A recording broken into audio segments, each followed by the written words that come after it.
Oi, gente, boa noite, tudo bom? Boa noite.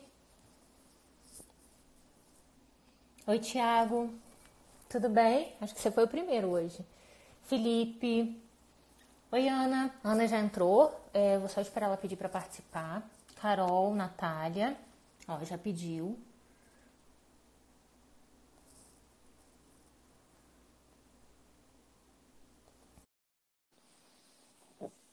Gregório, Rafael, tudo bem? BS Oliveira, eu não sei seu nome. Boa noite, Thiago. Bruna, procuradora. Bruna, Maria, Ana Luna,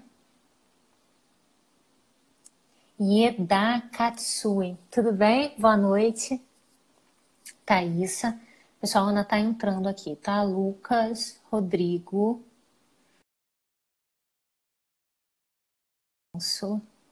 Oi, Felipe, tudo bem? Felipe vai estar com a gente na nossa próxima live às 9 da noite.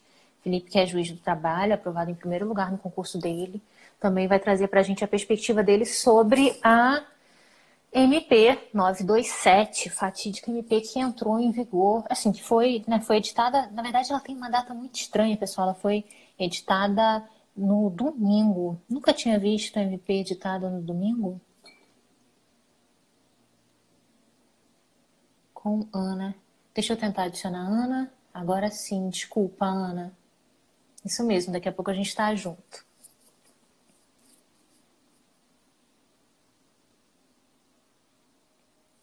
Oi, Dulce, tudo bem?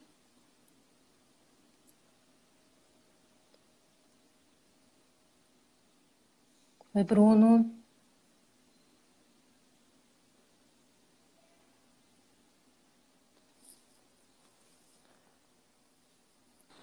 Oi, Ana, tudo bem?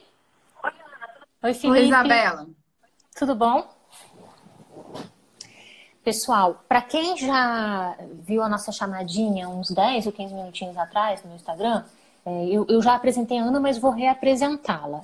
A gente se conhece há 10 anos. Eu sou super amiga do marido da Ana, é uma pessoa que eu amo de paixão. É, e a Ana, na época, já militava nessa área de direito do trabalho, processo de trabalho, né? Isso há 10 anos atrás. Hoje a Ana é mestre em direito do trabalho e processo de trabalho pela PUC Minas.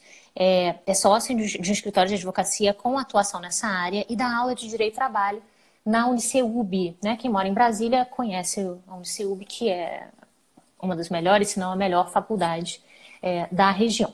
E a gente está recebendo a Ana aqui, eu queria super agradecer ela por ter aceito esse convite de última hora, porque hoje a gente, eu, né, que não sou da área, que não estou tão ligada na área, acordei com a notícia da edição da medida provisória 927 de 2020 pelo Bolsonaro para reger e para alterar algumas questões referentes à regulação do trabalho nesse momento de Covid. A Ana já me adiantou antes da nossa live que ela já sabia que alguma coisa ia acontecer, né? O Bruno Barata, que está ouvindo a gente, já tinha me falado também que os sindicatos estavam se mobilizando. E aí, pessoal, quem quiser pegar a MP para dar uma lida, você vai ver que é uma medida provisória grande, que trata de muita coisa. E eu queria começar pedindo para a Ana dar um panorama para a gente de por que essa medida provisória foi editada e o que ela está fazendo. Assim, primeiro a gente se situa aí, depois a gente pode entrar, Ana, acho que na principal polêmica, a gente vai falando só aos poucos, mas só para o pessoal entender para onde a gente caminha nessa live. Depois a gente vai entrar na principal polêmica, que foi a do artigo editado, que o Bolsonaro disse no Twitter que não ia valer, mas que ainda está valendo, então a gente fica nessa situação sem saber, que é a da bendita suspensão do pagamento, que deixou todo mundo enlouquecido. E depois a gente vai falar mais especificamente sobre as várias medidas, os vários mecanismos que essa medida provisória traz e que estão vigentes, que podem ser adotados para tentar modular essa relação entre empregado e empregador em momentos de crise, para tentar, como se a gente estivesse dividindo, né, o risco para evitar que muitas empresas quebrem, eu acho. Mas acho que eu vou deixar a especialista, a professora, falar. Então, Ana, é com você. Oi, Isabela. Oi, pessoal. É um prazer estar aqui conversando com vocês hoje. Agradeço o convite do New Law. Falar sobre isso para mim é muito importante, porque como advogada, militante, estamos aí há anos militando nessa área, e advogada também, né? Não posso deixar de mencionar, de grandes e pequenas empresas, nossos clientes já vinham procurando, não só os nossos clientes empresários também, mas empregados, já vinham nos procurando para saber o que eu posso fazer. O meu faturamento caiu, se continuar desse jeito, eu não vou ter condição de pagar salário. Empresas que tiveram, né, a atividade parou de funcionar. Então, o que a gente precisa? O que a gente pode fazer? Posso adiantar férias? Posso dar as férias coletivas? Posso utilizar banco de horas? Alterar a jornada? Reduzir a jornada? Então, a gente já esperava que algo ia ser feito e começamos já a ouvir dizer que ia ser regulamentado via medida provisória para tentar estabelecer uma segurança mínima para os empregados e para os empregadores. Então, essa medida provisória já era esperada por nós. Alguns pontos foram bastante, né? Foram grandes novidades. Outros a gente já esperava que ela ia trazer alguns padrões de comportamento, de como adotar. Mas podemos dizer que ela já era esperada porque o momento pede que sejam adotadas algumas medidas para a gente garantir circulação, né, de bens e garantir a atividade econômica. Bom, o que eu ia dizer, Ana, para o pessoal é o seguinte, é que é muito importante entender o que essa medida provisória traz, porque eu acho que vai ter uma... O Bruno até falou na nossa live de hoje de manhã que essa medida provisória ressuscitou o direito de trabalho, que todo mundo falou que tinha meio que morrido um pouco com as reformas. E a verdade é que você vai ter muita busca por advogados trabalhistas para conseguir entender, né? Tanto para o empregado, que precisa entender o que pode ser feito com ele, quanto para o empregador, que precisa ser orientado naquilo que ele pode fazer. E a gente sabe que existe uma urgência em circular essa informação, em entender essa situação, né? Porque a gente já percebeu que esse lockdown deve demorar um bom tempo. E a gente imagina que os empregadores vão querer adotar as medidas o mais rápido possível para poder minorar o seu risco de quebra, de falência, que é sempre um risco comparativo com as outras empresas, né? Ana, você quer falar um pouquinho sobre o fatídico artigo 18, 19, que foi, artigo 18. Que foi o que trouxe mais atenção para esse tema? E aí a gente pode dizer o que ele falava, dizer a situação que a gente está no momento, o que a gente espera, se você entende que ele seria constitucional, se você entende que ele não seria, e como é que, na sua percepção, essa questão vai ser regulada, né? O Bolsonaro voltou atrás, mas alguma regulação sobre isso deve ter. Então, conta pra gente um pouco do que a gente tem e do que você acha que vai acontecer, por favor. Eu acredito que o principal ponto da MP, ou talvez o ponto mais polêmico, foi a possibilidade de direcionamento do trabalhador para a qualificação profissional com a suspensão do contrato de trabalho. Essa suspensão do contrato de trabalho para a qualificação profissional, ela não é novidade. Ela já era prevista no 476A da CLT, que previa de 2 a 5 meses de suspensão do contrato e trazia algumas disposições bem parecidas com o que foi colocado aqui. O problema durante esse período, era necessário que tivéssemos negociação coletiva. Então, a CLT trazia a possibilidade do trabalhador ter o contrato suspenso para participar de qualificação profissional, desde que previsto em acordo ou convenção coletiva e com a aquiescência formal do empregado. Então, eram medidas que visavam, de fato, né, ou pelo menos tentavam atingir esse objetivo de qualificar o trabalhador. Qual que é o problema? No momento atual que a gente está vivendo, especialmente porque a qualificação não pode ser presencial, né? A própria MP, no artigo 18, ela traz que a qualificação deverá ser telepresencial. A gente encontra dificuldade de tentar implementar uma qualificação do trabalhador sem que ele tenha recursos para subsistência mínima. Então, a gente está falando de suspender o contrato de trabalho sem negociação coletiva, sem participação do sindicato, sem uma garantia de emprego, talvez posterior, digamos, se a gente fosse fazer uma leitura desse artigo 18, sob a ótica da reforma trabalhista, que traz medidas que garantem, né, se o empregado for dispensado durante a suspensão ou 3 meses posterior, que é o que diz a CLT, 3 meses num período posterior, ele recebe uma indenização. Então, a medida provisória, ela trouxe uma possibilidade similar, só que sem as outras benesses. E mais, ela trouxe uma possibilidade de qualificação no momento em que as pessoas precisam de subsistência.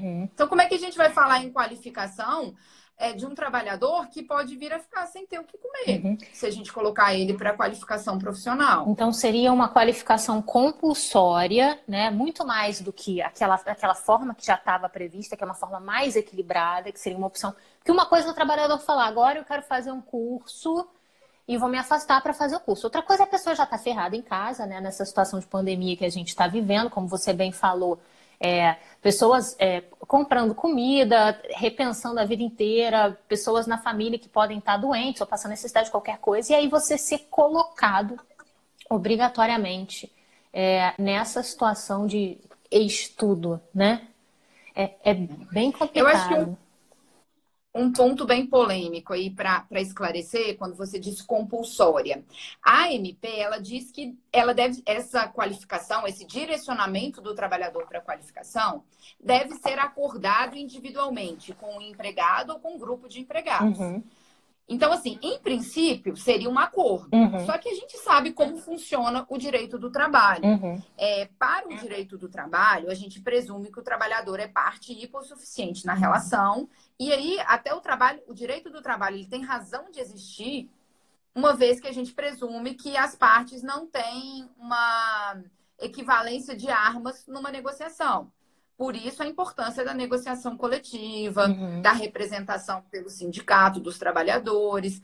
Então, a gente fala em acordo individual aqui, diante da situação de pressão e dos trabalhadores, sabendo que 25 milhões de pessoas, que é a notícia que a gente tem nos telejornais, vão ficar desempregadas, esse acordo individual ele acaba se tornando inócuo.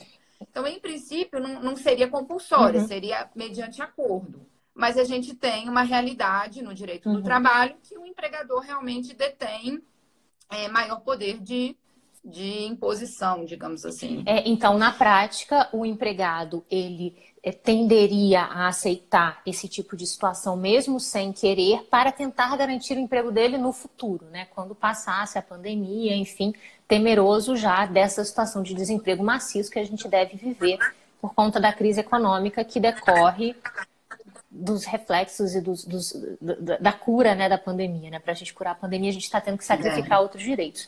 Ana, e conta pra gente o que aconteceu quando a gente viu a repercussão fortíssima que esse dispositivo teve no dia de hoje. Pois é, então quando a gente ouviu ontem à noite, né, vai ser possível suspender contratos de trabalho sem pagamento de salários e a legislação diz, o empregador poderá trazer uma ajuda compensatória mensal, que é os termos até que a CLT já havia utilizado. Então, assim, nem tem uma obrigatoriedade de conceder essa ajuda. E o trabalhador receberia benefícios que seriam voluntariamente concedidos pelo empregador sem natureza salarial.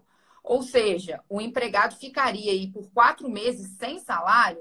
Isso teve uma polêmica enorme, né? O prazo é tão curto, mas a repercussão foi muito grande. Então, em princípio também, né, porque é complicado a gente falar, o presidente se manifestou no Twitter para determinar a revogação. Mas até o presente momento, a gente não tem, de fato, outra medida provisória revogando esse dispositivo. E, por hora, né, até que a gente tenha, como você mesmo disse no início da live, Twitter não revoga nada. Por hora, a gente tem um dispositivo que tem sido entendido por meus colegas, né, no âmbito do direito do trabalho, um dispositivo muito complicado no momento em que o empregado precisa... Porque a gente não pode esquecer, o empregador está enfrentando dificuldade, estão enfrentando dificuldades. Se os pequenos estão enfrentando, os grandes vão começar a enfrentar no futuro. Só que a gente não pode esquecer que esse momento, é nesse momento que o trabalhador mais precisa de medidas que assegurem as condições básicas de subsistência, de existência digna, se é que a gente pode falar em existência digna em tempos de coronavírus. É porque, na verdade, Então, né, é das poucas coisas que eu me lembro das minhas lições de direito do trabalho na faculdade, o que a gente dizia é que o empregado ele estava nessa relação para ser protegido, o empregador assumiria o risco, então, porque o empregador desempenha atividade econômica, né? Então, o risco seria do empregador. Como que agora, quando você mais precisa, é o que você falou, quando você mais precisa do direito do trabalho, você vai tirar toda a proteção do empregado?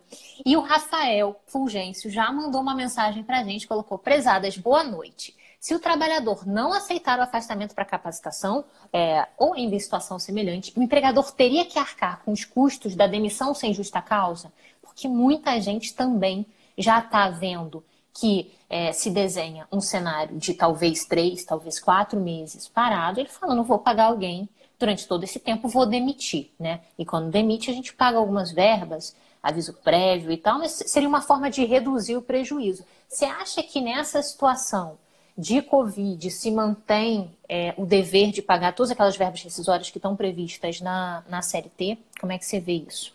pois é, na verdade a CLT já prevê um dispositivo que diz que nas hipóteses de força maior, e aí a própria medida provisória inclui, né, considera a epidemia como uma hipótese de força maior, nessa hipótese o empregador não precisaria arcar com o aviso prévio, porque essa hipótese se enquadra na hipótese de força maior, e a multa do FGTS seria reduzida. Então, deixaria de ser 40% para ser 20%. Mas as outras verbas rescisórias, ele precisaria arcar. Porque você mesmo disse, o ônus da atividade econômica é do empregador. É claro que a gente não está defendendo uma medida desarrazoada para dizer assim, olha, então o ônus é do empregador, pouco se dane, né? Desculpa o termo aí, mas que o ônus é do empregador, então vamos deixar que o empregador vá à falência. Isso não interessa para ninguém, porque a gente quer preservar os empregos. Mas não podemos esquecer que quando o empregador, a atividade econômica se desenvolve muito bem e ele ofere lucros e a atividade dá muito certo, isso é dividido numa pequena proporção. Alguns empregadores estabelecem, nem é obrigatório, a participação nos lucros e resultados da empresa. Isso nem é obrigatório. Então, quando a atividade dá certo, o empregador paga para o empregado tantos por cento e ele não divide a parte boa. E aí, no momento em que há o risco da atividade econômica, não dá também para a gente colocar para a parte mais fraca distribuir igualmente o prejuízo. Ana, eu queria voltar então nisso que você acabou de falar, porque eu não sabia. Então, a medida provisória realmente vai trazer reflexos em caso de demissão sem justa causa, liberando o empregador do pagamento de algumas verbas enquanto durar essa situação de pandemia, né? Essa hipótese já é na própria CLT. Ah, a medida na própria provisória CLT. não faz Então, não mudou nada nisso. Nesse ponto. Não mudou. A medida provisória não faz referência, mas como a CLT já traz essa hipótese, nos casos de força maior, que é sem dúvida um caso como o que nós estamos vivendo, é possível reduzir algumas verbas rescisórias mantendo integralmente as outras. Então, 13º proporcional, férias proporcionais, enfim, essas verbas rescisórias seriam mantidas. Pronto. Então, a gente está vendo que o Bolsonaro resolve voltar atrás com relação a essa situação. Ele já adiantou que as coisas devem mudar. Não mudou, mas deve mudar em breve. Eu vi uma notícia muito rapidamente de que o Toffoli já estaria dando sugestões do que poderia acontecer, do que não poderia. E o que você está achando que vai acontecer com relação a esse ponto específico? Você acha que isso vai cair totalmente? Você acha que eles vão tentar criar algum tipo de meio termo? O que você acha? Assim, qual é o seu feeling? Você chegou a ouvir alguma coisa ao longo do dia? Eu tinha ouvido, mas aí eu acho que até seria muito incompatível, que eles iam trazer uma hipótese, sim, de suspensão do contrato, não sei em que termos, não seria nem para qualificação profissional, seria, assim, uma hipótese de suspensão para manutenção dos empregos. O meu feeling é que isso vai cair, mas que vai ter alguma outra coisa para tentar, porque, na verdade, a medida que eu acho que era esperada pelos empresários e os próprios empregados já estavam aceitando que talvez isso aconteceria, era a redução de jornada com consequente redução de salário. Então, todo mundo, quando falou, vai ser editada uma medida provisória, os empregadores e os juristas já estavam esperando que o governo fosse adotar algo nesse sentido. Acho que aqui é importante a gente mencionar que várias pessoas já estavam invocando o artigo 503 da CLT para reduzir 25% da remuneração do empregado. O que fala esse artigo? Esse artigo 503 da CLT, ele prevê que nos casos de força maior é possível reduzir a remuneração do empregado. Só que é importante lembrar que esse dispositivo ele não foi recepcionado pela Constituição de 88. Então você já está respondendo a pergunta da Drica, que fala que o que você pensa sobre a redução com base no 503. Não foi recepcionado, então não seria possível, né? Ele não foi recepcionado, isso já é pacífico há muito tempo. Então, assim, há muito tempo já não é possível que o empregador invoque motivos de força maior para reduzir salários. E aí eu vi as pessoas propondo essa utilização do dispositivo como uma forma de amenizar. Só que o risco é muito alto, porque esse artigo não foi recepcionado. A própria Constituição, no artigo 7º, diz irredutibilidade salarial, salvo disposto em acordo ou convenção coletiva. Então, vai reduzir salário, vai reduzir jornada, é preciso procurar o sindicato, é preciso negociar coletivamente, porque o sindicato, conhecendo a realidade das partes, vai tentar amenizar de alguma forma. Vamos reduzir aqui, mas vamos garantir que talvez daqui para frente, durante tanto tempo, o empregado permaneça empregado, não posso dispensar, por exemplo. Então, assim, trazendo alguma contrapartida, digamos assim. Então, Ana, nessa linha, você entende que reduzir salário não seria uma possibilidade de maneira, assim, de forma estabelecida por lei, porque a Constituição vedaria. Seria sempre inconstitucional à luz do artigo 7º, é isso? Reduzir salário sem negociação coletiva. Então, não poderia haver uma lei para trazer essa hipótese. Empregador reduzir via acordo individual escrito, por exemplo, não poderia trazer essa hipótese, porque a gente teria uma inconstitucionalidade clara. E aí, o que acabaria acontecendo? O empregador tenta adotar uma medida para amenizar algum tipo de custo e acaba criando um passivo trabalhista e o empregado acaba saindo prejudicado, né, disso tudo. Entendi. Então, a gente precisaria de uma emenda tal. E você acha que isso poderia ser mudado por emenda constitucional? Mais uma pergunta. Ou você acha que está naquele grupo das cláusulas pétreas que nem emenda poderia tocar nisso? Eu nem sei se essa pergunta faz sentido, porque eu acho que com a decretação de estado de calamidade, essa situação louca que a gente está vivendo, eu acho que não pode nem ter emenda. Eu não sei. Eles estão aí pensando em decretar estado de sítio, então tá tudo uma loucura. Mas você acha, o que eu quero saber é o seguinte, você acha que esse tipo de dispositivo da Constituição poderia hipoteticamente ser alterado por uma emenda, ou você acha que isso é cláusula pétrea? Aí você me apertou. Confesso que eu não tinha refletido sobre isso, porque isso é uma garantia considerada uma das principais garantias do trabalhador. No rol do artigo 7º, né, a gente tem alguns direitos sociais tão importantes que a reforma trabalhista mexeu em muita coisa, mas não conseguiu mexer nas garantias primordiais, consideradas aí, citar um grande professor meu e ministro do TST, Maurício Godinho Delgado, patamar mínimo civilizatório. Então, nesse caso aqui, a gente não poderia mexer nessas garantias. Então, eu acho muito difícil, nesse contexto, a gente editar algo nesse sentido, mas eu acho que essa reflexão ela é bem complicada, porque nós nunca vivemos nada parecido, eu acho que esse é o maior problema. Eu já ia concordar com você, falar, eu acho que você tem toda a razão, porque eu acho que se você mexe nisso, né, se você deixa isso ser alterado, você realmente tira a proteção do empregado, você desequilibra a relação, e o direito do trabalho e a Constituição estão aí para tentar reequilibrar uma relação que é muito desigual. Mas é aquilo, né? Às vezes a vida ela te obriga a olhar de outra forma, e os nossos ministros do Supremo estão cada vez mais com um olhar pragmático para aquilo que está acontecendo. Então, diante do caos, diante do inédito, eu não sei, eu sinceramente não consigo adiantar o que eles diriam. Eu acho que teria até o risco deles aceitarem, dizendo que é só porque essa realmente é uma situação muito imprevisível, que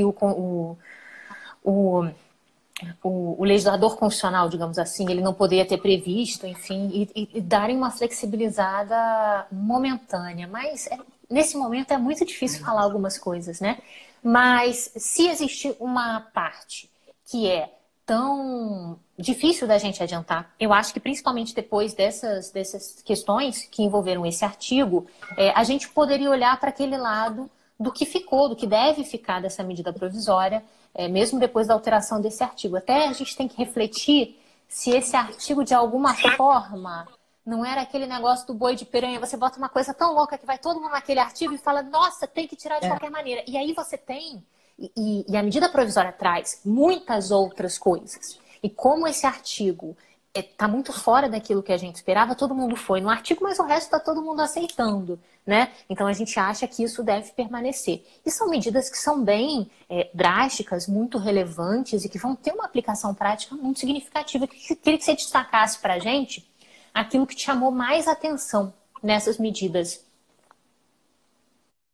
Bom, eu pensei também um pouquinho como você sobre esse dispositivo, se não teria sido para atrair atenção, mas eu acho que algumas medidas realmente são válidas, são medidas que visam amenizar os custos, visam tentar preservar a renda e o emprego. Então, eu acho que algumas medidas eu as vejo com bons olhos. Então, por exemplo, a possibilidade de antecipar férias. Então, a gente não sabe quanto tempo vai durar isso. Então, 1, 2, 3 meses, se a gente fosse falar só de 10 dias, mas se a gente for falar de um período muito grande, eu acho que realmente é importante termos outras saídas. Então, antecipar férias individuais, ainda que o período aquisitivo esteja em aberto. Então, o que não era uma possibilidade prevista na legislação, a gente pode, em decorrência do estado de calamidade pública, a gente pode antecipar o período de férias individuais com o empregado e, inclusive, antecipar períodos futuros. Então, uma medida importante, sob minha ótica. Outra medida também que eu considerei bem relevante é antecipar as férias coletivas, sem necessidade de ter que notificar o Ministério da Economia, sem necessidade de notificar o sindicato da categoria. Então, eu poderia colocar os meus empregados de férias coletivas, porque já minimizaria quando a atividade voltar e estivesse recuperando, você já não precisaria dar férias aos empregados. Acredito que reduziria um pouco o custo. Eu acho que, eu acho que essa, por exemplo, claro, vai ser uma das primeiras medidas a serem adotadas. Eu acho que amanhã já vai ter gente de férias coletivas, né? Eu sei que... De férias coletivas e, inclusive, adotando férias individuais, né? Antecipando. Eu sei que algumas empresas já demitiram, né? A gente sabe aqui no Rio de algumas que já demitiram hoje, mas talvez para amanhã e até o final da semana a gente tenha outras novidades. Antes da gente continuar, eu só queria voltar na pergunta do Marcelo. Ele fala assim: sou empresário e dei férias coletivas para os meus funcionários. Então ele já deu. Se após os 30 dias a situação persistir, existe a possibilidade de suspender o contrato de forma não remunerada? Obrigada. Deixa eu tentar responder antes de você falar. Eu não sei direito do trabalho, tá? Pelo que a gente conversou, eu acho que não dá sem que ele converse pelo menos com o sindicato. Dá para suspender conversando com o sindicato ou nem isso dá para fazer? Pois o que eu acho que daria para fazer? Reduzir o salário mediante a negociação coletiva. Mas eu acho que talvez num sistema de rodízio, não sei, isso aqui tentando utilizar uma criatividade. Num sistema de rodízio, colocar as pessoas de licença não remunerada, por meio de uma negociação coletiva, desde que... E eu imaginando o que eu falaria, já participei de muita negociação coletiva, eu imaginando o que a gente colocaria assim como contrapartida. Para o sindicato, né? É complicado. Sempre com o sindicato, para o sindicato pessoal. exigir do empregador, mas sempre do sindicato. Porque colocar de licença não remunerada significa reduzir completamente o salário, né? Significa uma redução integral, ainda que por um mês. E a redução salarial esbarraria no óbice do artigo 7º, que diz: irredutibilidade, salvo acordo ou convenção coletiva. Então, perfeito a sua leitura sobre essas medidas. Eu entendo que, em princípio, não, Mas a depender de como for decorrendo da situação, talvez o sindicato tivesse legitimidade para amenizar ou para reduzir de forma significativa com algum tipo de contrapartida. Eu estou falando de contrapartida, mas lembrando que a reforma trabalhista alterou de forma significativa essa exigência para dizer que um acordo ou uma convenção coletiva não é invalidado se não tiver concessões recíprocas. Essa era a jurisprudência há muito da Justiça do Trabalho, dizendo que negociação presume concessão recíproca. Então, eu não entendi. Tem... Desculpa, só voltando, porque realmente o meu conhecimento é muito limitado.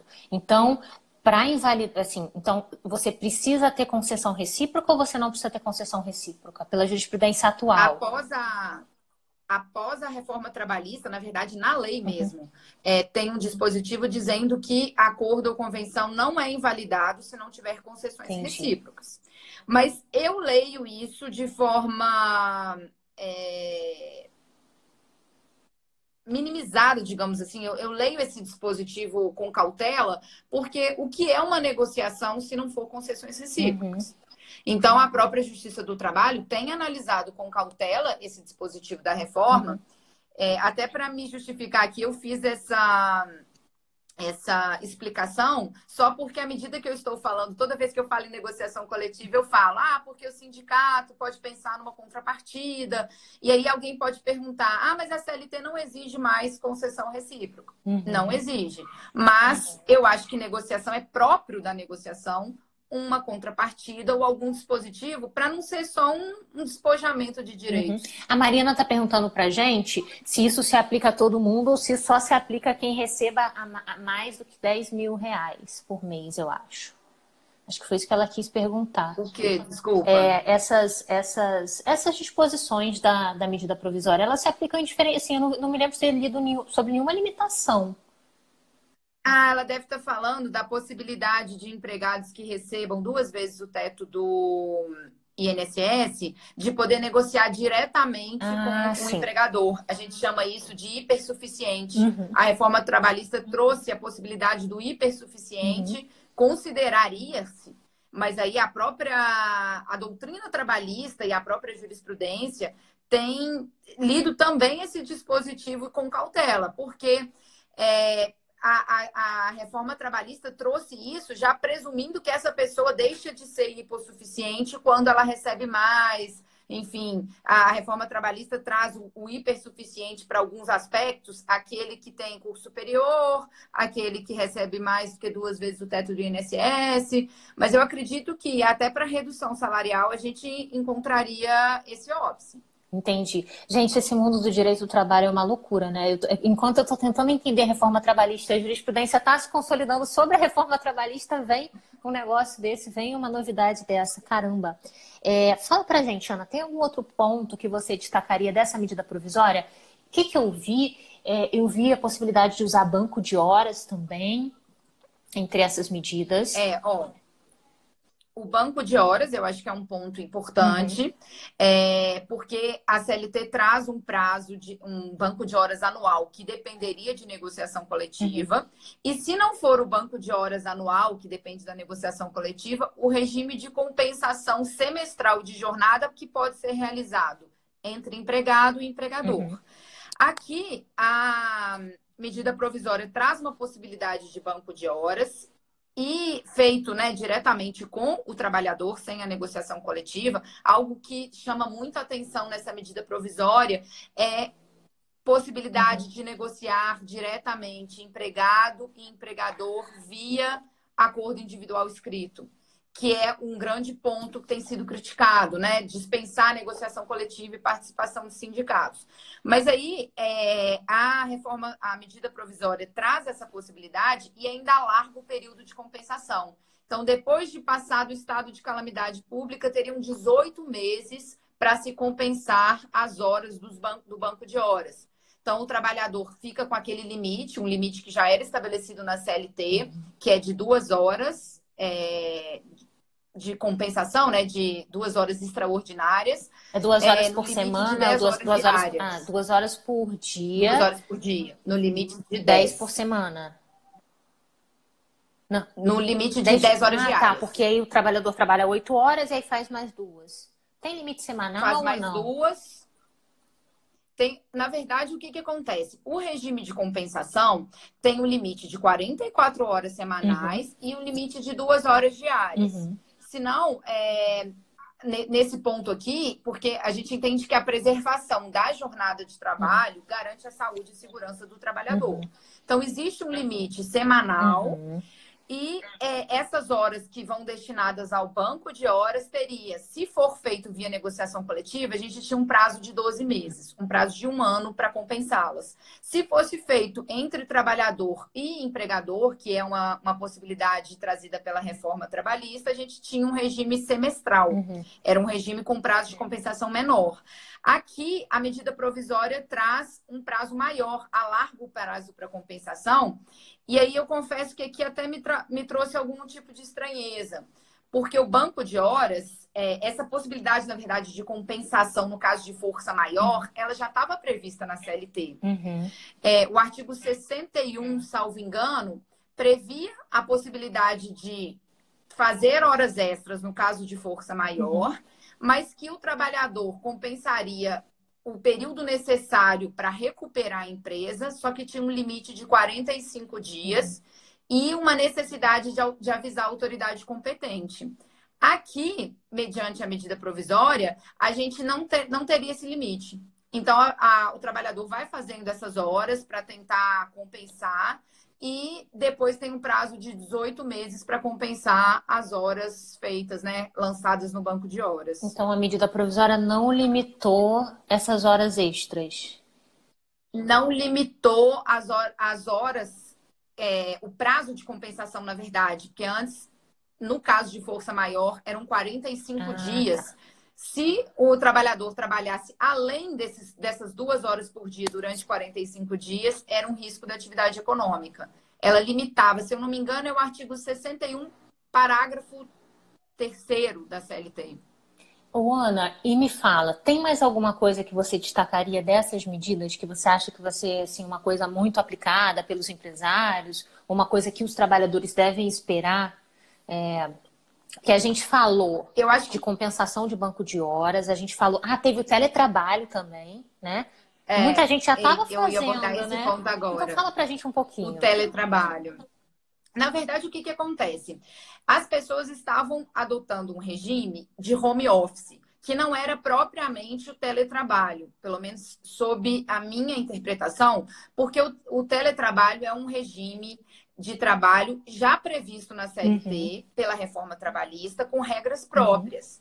Então, o fato desses trabalhadores estarem trabalhando em home uhum, office não significava que eles estavam trabalhando em teletrabalho. uhum, As pessoas estavam adotando isso como sinônimo, e eu entendo que não era, exatamente porque a CLT trazia essa modalidade como sendo uma modalidade uhum, específica. A MP veio e disse que teletrabalho, trabalho à distância e trabalho remoto, para fins dessa medida provisória, é a mesma uhum. coisa. E aí ela trouxe dispositivos muito similares aos que estão previstos na Mas o que a CLT. CLT chama de teletrabalho? Assim, qual é a conformação desse teletrabalho da CLT que é tão O específico? teletrabalho da CLT é aquele trabalho que o empregado faz na sua Uhum, casa, na residência, utilizando os meios de tecnologia e uhum, informação, mas que não se configura trabalho uhum, externo, que está previsto no artigo 62 da CLT, que é aquele trabalho que você faz fora da tá. jornada. Só que, principalmente, por que que eu considero que não era o teletrabalho? Eu acho que para ficar claro para todo mundo que está assistindo. O teletrabalho não tem controle de jornada. Então, o trabalhador, ele é responsável por Entendi. controlar a sua jornada. Então, não tem possibilidade de pedir horas Uhum, extras, de dizer que inexiste intervalo entre a jornada. E também o trabalhador, ele fica responsável por adquirir os equipamentos de trabalho e pode negociar com o empregador o pagamento ou não dos custos decorrentes desses uhum, equipamentos, mas o empregador pode colocar para o trabalhador a responsabilidade pelo material. uhum. No Isso é o teletrabalho. regime de Tá. teletrabalho. No E na teletrabalho. MP? A MP ela traz esses dispositivos de forma muito semelhante. Então, o empregado e o empregador poderão Uhum, negociar reembolso em decorrência disso, mas por contrato escrito, Uhum. o que significa dizer que o empregador pode repassar para o trabalhador o ônus de ter um computador, de ter internet em casa, de ter os mecanismos para que esse teletrabalho seja viável.